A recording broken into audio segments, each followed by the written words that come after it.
दोस्तों नमस्कार, मैं कैलाश सिंह स्वागत करता हूं आप सभी का आपके अपने YouTube चैनल केएस एजुकेशन पर। दोस्तों फाइनली अप्रैल सेशन 2026 के एडमिशन स्टार्ट हो चुके हैं। अगर आप एनएस बोर्ड में एडमिशन लेना चाहते हैं या फिर आपने एडमिशन कहीं और ले लिया है और आप इनमें से किसी भी कैटेगरी के अंदर आते हैं तो इस वीडियो को एंड तक ज़रूर देखना, कहीं आप ना हो जाए एनएस बोर्ड में फेल। जैसा कि आप सभी यहाँ पे देख सकते हैं, ये कुछ कैटेगरीज है, आप इनमें से अपनी कैटेगरी पहचानिए और अपना एडमिशन लीजिए। कैटेगरी नंबर 1, वो स्टूडेंट्स जो क्लास 6, 7, 8, 9 या फिर 10th फेल हैं और अपनी क्लास 10 को कंप्लीट करना चाहते हैं, तो यहाँ पे एनएस बोर्ड उन्हें एक मौका देता है जो अपनी क्लास 10 को कंप्लीट कर सकते हैं बिना स्कूल जाए। कैटेगरी नंबर 2, वो स्टूडेंट्स जिन्होंने अपनी क्लास 10th को कंप्लीट कर लिया है लेकिन वो अब क्लास 12 में एडमिशन लेकर अपनी आगे की स्टडी करना चाहते हैं, तो वो स्टूडेंट्स भी यहाँ पे अपनी क्लास 10th के बाद 12th में डायरेक्ट एडमिशन ले सकते हैं और 12th कंप्लीट कर सकते हैं। और वो स्टूडेंट्स जो कैटेगरी नंबर 3 के अंदर आते हैं, दोस्तों मैं मानता हूँ कि इस कैटेगरी के अंदर बहुत सारे स्टूडेंट्स आते हैं जिनके पास कोई भी स्कूलिंग सर्टिफिकेट नहीं है और जो आज तक कभी स्कूल ही नहीं गए, लेकिन उनका एक सपना है कि वो अपनी बेसिक एजुकेशन को कंप्लीट करके अपने सपनों को अचीव करना चाहते हैं, तो वो स्टूडेंट्स भी यहाँ पे एडमिशन ले सकते हैं क्लास 10th में बिना किसी डॉक्यूमेंट्स के। चलिए बात कर लेते हैं कैटेगरी नंबर 4 के बारे में। कैटेगरी नंबर 4 जिसके अंदर आर्ट्स, कॉमर्स, साइंस के स्टूडेंट्स आते हैं और वो अपने आर्ट्स से कॉमर्स में या फिर कॉमर्स से साइंस में जाना चाहते हैं, अपनी स्ट्रीम को चेंज करना चाहते हैं, तो भी यहाँ पे एनएस बोर्ड में एडमिशन लेकर वो अपनी स्ट्रीम चेंज कर सकते हैं इजीली। कैटेगरी नंबर 5, वो स्टूडेंट्स जिनके मार्क्स कम हैं और वो अपनी इम्प्रूवमेंट करना चाहते हैं या फिर पीसीपी या फिर पीसीएम सब्जेक्ट ऐड करना चाहते हैं, तो भी वो एडमिशन लेकर एनएस बोर्ड में अपने सब्जेक्ट्स को ऐड कर सकते हैं। चलिए ये तो थी कैटेगरी की बात कि आप किस कैटेगरी के अंदर आते हैं और किस कैटेगरी में आप एडमिशन लेंगे। इसके साथ साथ मैं आपको 2 चीज़ें और बताना चाहता हूँ। अगर आपने एडमिशन ले लिया है तो आप एडमिशन का कंप्लीट प्रोसेस जान लीजिए और इसके साथ साथ आप ये भी जान लीजिए कि आपने जहाँ पे एडमिशन लिया था क्या आपके साथ कोई फ्रॉड तो नहीं हुआ। आपको मैं इस वीडियो में ये भी बताऊँगा कि आप कैसे पता कर सकेंगे कि आपके साथ कोई फ्रॉड हुआ है या नहीं। I am so glad that NS board is the second largest board in India after CBSE board and NS board welcomes you to complete your basic education at any age। जैसा कि आप सभी यहाँ पे देख सकते हैं, आपके एडमिशन से लेकर आपके पासिंग रिजल्ट तक की पूरी जर्नी इस वीडियो में दी गई है, तो आप इस वीडियो को लाइक कीजिए, अपने दोस्तों में शेयर कीजिए। अगर आपकी कोई भी क्वेरी है तो कमेंट बॉक्स में या फिर इस नंबर पे आप पूछ सकते हैं। आपके डॉक्यूमेंट्स क्या क्या लगने वाले हैं, एडमिशन का प्रोसेस क्या है, यहाँ पे रेफरेंस नंबर आपको कब मिलता है ये भी मैं आपको बताऊंगा और इसी के नाम पे ही आपके साथ फ्रॉड होता है। एडमिशन की लास्ट डेट क्या है, फीस स्ट्रक्चर क्या रहेगा, आई कार्ड आपको कब मिलता है, बुक्स कब मिलते हैं आपको, स्टडी सेंटर और एग्जाम सेंटर कब कहाँ पर क्या होता है, TMA असाइनमेंट जिसके आपको 20 मार्क्स मिलते हैं, प्रैक्टिकल्स आपको कब कहाँ पे देना होता है और गारंटेड पास रिजल्ट। अगर आपने एडमिशन ले लिया है और आप गारंटेड पास होना चाहते हैं तो इस वीडियो को एंड तक जरूर देखना। चलिए सबसे पहले बात कर लेते हैं एनएस बोर्ड क्या है, क्योंकि आप एनएस बोर्ड में नए हैं तो आपको इसकी जानकारी ज़रूर होनी चाहिए कि क्या इस बोर्ड की वैल्यू है। तो दोस्तों मैं एक बात बताना चाहता हूँ कि ये एक गवर्नमेंट बोर्ड है और ये CBSE का ही पार्ट समझो से, और यहाँ पे आप अपनी 10th 12th कंप्लीट करने के बाद आप easily government jobs, private jobs, JEE mains, SSC, यहाँ तक कि एब्रॉड स्टडी में भी इसको यूज़ कर सकते हैं। और एनएस बोर्ड की स्थापना 1989 में की गई थी और ये ओपन स्कूलिंग है। यहाँ पे आपको अदर स्कूल्स की तरह रेगुलर स्कूल नहीं जाना होता, आपको साल में एक बार पेपर देने जाना होता है आपके नज़दीकी एग्जाम सेंटर पर। और इसका हेडक्वार्टर नोएडा सेक्टर 62 में है। और जैसा कि आप सभी यहाँ देख सकते हैं, यह सरोज शर्मा मैम NS की चेयरपर्सन। चलिए बात कर लेते हैं NS में एडमिशन लेने के लिए वो कौन कौन से रिक्वायर्ड डॉक्यूमेंट्स हैं जो क्लास 10th और 12th में लगते हैं। अगर हम बात करें क्लास 10th के एडमिशन की, तो आपके पास प्रीवियस कोई भी मार्कशीट हो, 6th, 7th, 8th, 9th, कोई भी मार्कशीट या फिर TC। अगर आपके पास कोई भी मार्कशीट नहीं है तो भी टेंशन लेने की ज़रूरत नहीं है, आप यहाँ पे सेल्फ सर्टिफिकेट के बेस पर अपना 10th क्लास में एडमिशन ले सकते हैं इजीली। इसके साथ साथ आपको आधार कार्ड का फ्रंट बैक, आपका एक पासपोर्ट साइज फोटोग्राफ, सिग्नेचर और आपका ईमेल आईडी, फ़ोन नंबर, वो सिर्फ आपका ही होना चाहिए। इसी के बेस पर आपके साथ फ्रॉड हो जाता है, ये मैं आपको बताऊँगा।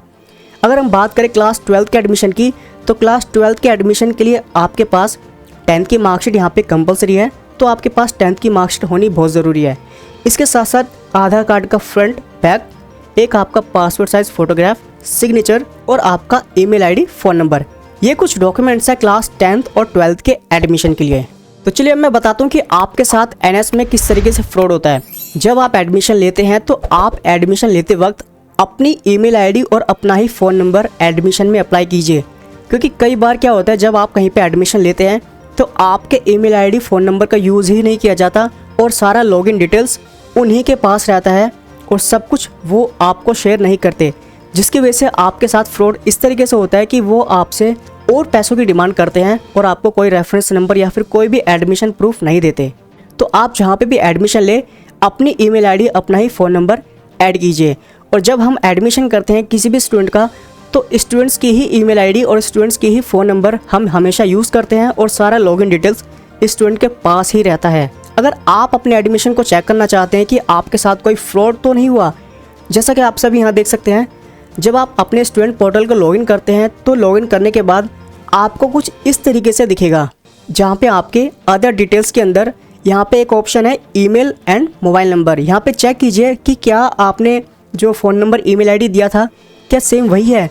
अगर नहीं तो आपने जहाँ पे एडमिशन लिया था उनसे कंफर्म कीजिए कि उन्होंने ऐसा क्यों नहीं किया। हो सकता है कि फ्यूचर में आपसे कोई डिमांड करे पैसे की। और यहाँ तक कि ये भी देखा गया है कि जब कोई एडमिशन लेता है कहीं पर तो उनको कई बार रेफरेंस नंबर तक भी शेयर नहीं किया जाता, यानी कि आपका एडमिशन आपको ना कोई प्रूफ दिया ना कोई रेफरेंस नंबर दिया, बस आपको बोल दिया गया कि आपका एडमिशन हो चुका है और आपके पास कोई भी प्रूफ नहीं है, कोई लॉगिन डिटेल्स नहीं है, कोई भी आपके पास ऐसा प्रूफ नहीं है कि आप साबित कर सको कि आपका एडमिशन हुआ है। लेकिन दोस्तों मैं एक बात बताना चाहता हूँ, यहाँ पे जितने भी स्टूडेंट्स हमसे एडमिशन लेते हैं उनको विदिन 15 मिनट्स उनका reference number hand to hand share कर दिया जाता है, ताकि वो भी निश्चिंत होकर अपने एडमिशन को चेक कर सकें, अपनी लॉगिन डिटेल्स अपने पास रखें, जब चाहे चेक करके वो कंफर्म कर सकते हैं। चलिए जान लेते हैं क्लास 10th के एडमिशन की फ़ीस के बारे में। अगर आप क्लास 10th में एडमिशन लेते हैं 5 सब्जेक्ट के साथ तो उसकी फ़ीस 2400 के अप्रोक्स रहती है। अगर आप क्लास 12th में एडमिशन लेते हैं तो उसकी फ़ीस 2600 के अप्रोक्स रहती है 5 सब्जेक्ट की, क्योंकि इसमें कुछ प्रैक्टिकल के सब्जेक्ट भी रहते हैं।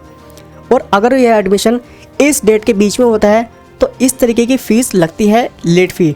जैसा कि आप सभी यहाँ देख सकते हैं फ़ी स्ट्रक्चर यहाँ पे मेंशन किया गया है। अगर आप ये एडमिशन 16 मार्च से 31 जुलाई के बीच में लेते हैं तो आपके यहाँ पे नॉर्मल फ़ी के साथ एडमिशन होता है।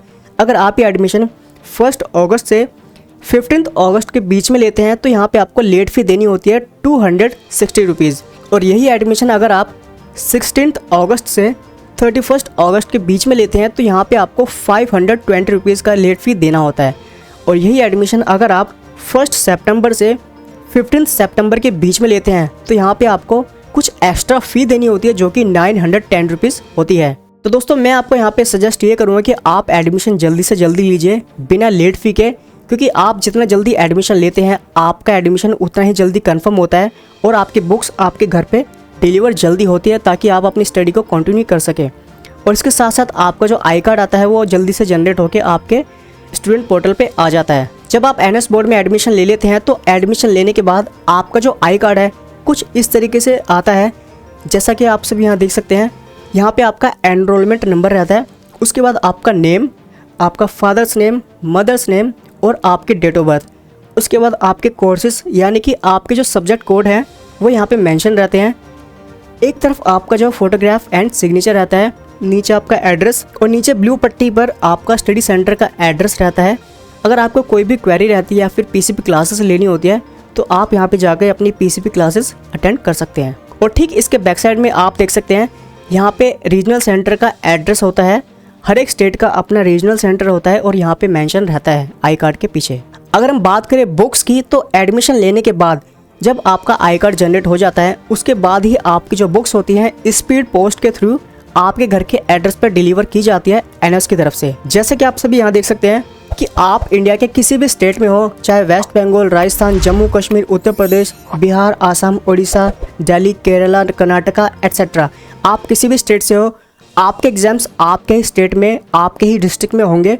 आप जहाँ पर रहते हैं आधार कार्ड के एड्रेस के हिसाब से ही आपका स्टडी सेंटर और एग्जाम सेंटर आपको अलॉट किया जाता है। एग्जाम सेंटर और स्टडी सेंटर आपका किसी गवर्नमेंट स्कूल या फिर प्राइवेट स्कूल या फिर केंद्रीय विद्यालय के अंदर हो सकता है। और ये सारी डिटेल्स आपको एडमिशन के टाइम पे ही दी जाती है। जब आप एडमिशन लेते हैं तो आपसे ही पूछकर हम आपका स्टडी सेंटर आपको अलॉट करते हैं आपके घर के 1 से 2 किलोमीटर के नज़दीकी सेंटर में ही। तो चलिए बात कर लेते हैं टीएमए के बारे में। टीएमए एक ऐसा ऑप्शन है आप सभी स्टूडेंट्स के लिए जहां पे आपको 20 मार्क्स फ्री ऑफ कॉस्ट मिलते हैं।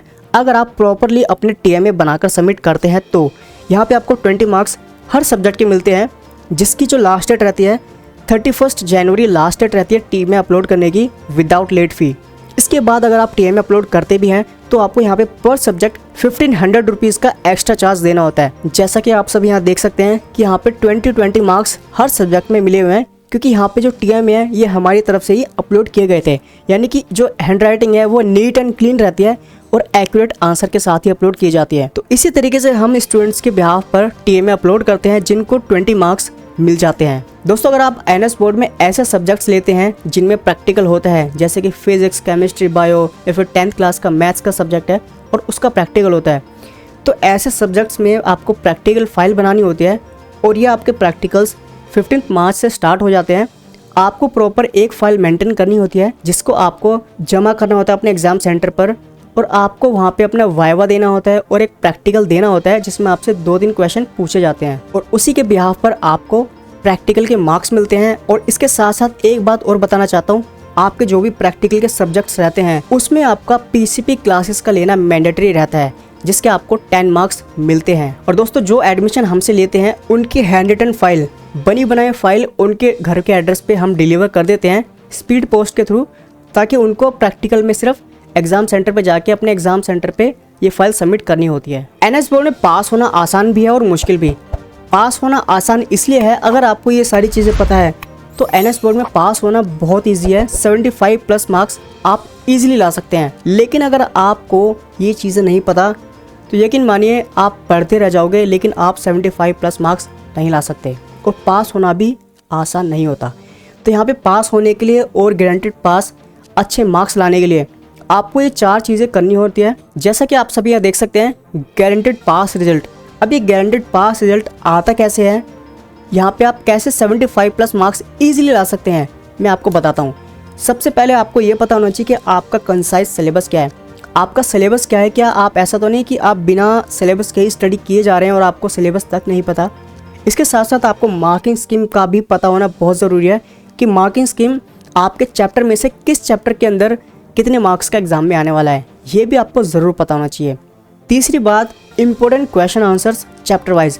हर चैप्टर के इम्पोर्टेंट क्वेश्चन आंसर्स होते हैं और ये आपको पता होने ही चाहिए एग्ज़ाम से पहले। चौथी बात, इजी शॉर्ट नोट्स। वो इजी शॉर्ट नोट्स ऐसा तो है नहीं कि आप जो आपके पास जो बुक है आप उसको पूरा ही स्टडी करेंगे। कुछ ऐसे नोट्स होने चाहिए जो कि इजी शॉर्ट नोट्स होते हैं हर चैप्टर के। आप एग्ज़ाम से कुछ दिन पहले इसको स्टडी करके जा सकते हैं। अगर ये 4 चीज़ें आपको पता होंगी तो दोस्तों यकीन मानिए 75 प्लस मार्क्स ईजिली आप ला सकते हैं, क्योंकि इससे बाहर एग्जाम में कुछ भी नहीं आता है। और वो स्टूडेंट्स जो एडमिशन कहीं और ले चुके हैं या फिर उन्होंने खुद से एडमिशन भी किया है, तो आप ये सारी सर्विसेज लेकर आप अपने रिजल्ट को 75 प्लस में कन्वर्ट कर सकते हैं। ये सारी सर्विसेज लेने के लिए इस वीडियो के डिस्क्रिप्शन बॉक्स में लिंक दिया गया है, सिंपली क्लिक करके आप व्हाट्सएप पे कनेक्ट कर सकते हैं। अगर आप ये वीडियो देखते हुए यहाँ तक आ चुके हैं और आपने अपनी कैटेगरी को पहचान लिया कि आप किस कैटेगरी के अंदर आते हैं, तो इस वीडियो के पार्ट को ज़रा ध्यान से समझना और ध्यान से देखना। अगर आप ये एडमिशन हमसे करवाते हैं तो आपको क्या क्या सर्विसेज मिलती है। सबसे पहली बात कि जब आपका एडमिशन करते हैं तो आपका ही ईमेल आईडी, आपका ही फ़ोन नंबर हम एडमिशन में लगाते हैं ताकि सारा लॉगिन डिटेल्स आपके पास रहे। इसके साथ साथ जब आपका एडमिशन करते हैं तो आपका रेफरेंस नंबर आपको हैंड टू हैंड 15 मिनट्स के अंदर ही आपको दे दिया जाता है, ताकि आप भी लॉगिन करके निश्चिंत रहें कि हाँ आपका एडमिशन कंफर्म हो चुका है। इसके साथ साथ आपका easy short notes chapter wise आपको शेयर कर दिए जाते हैं। बुक्स आती रहेंगी, 2 महीने 3 महीने लगते हैं, लेकिन उससे पहले ही हम आपको ये सारी सर्विसेज आपको दे देते हैं, जैसे कि important question answers, easy short notes, concise syllabus, marking scheme, handwritten TMA और यहाँ तक कि आपके हैंड रिटन प्रैक्टिकल फाइल आपके घर के एड्रेस पर डिलीवर कर देते हैं। आपकी जो बुक्स हैं वो आपके घर पे एड्रेस पे आने में थोड़ा सा टाइम लेती है। इसके बाद आपके एग्ज़ाम फी आपको सबमिट करनी होती है एंड आपका जो हॉल टिकट जब आता है तो हम आपको हॉल टिकट शेयर कर देते हैं और आपके पासिंग रिजल्ट तक आपको सपोर्ट करते हैं। अगर आपकी कोई भी क्वेरी है, कोई भी डाउट है एडमिशन से रिलेटेड, तो आप हमारे इस दिए गए व्हाट्सएप नंबर पर कॉन्टैक्ट कर सकते हैं और हमारी टीम से कंफर्म कर सकते हैं। मिलते हैं आपसे एक न्यू इंटरेस्टिंग वीडियो के साथ। Till then take care.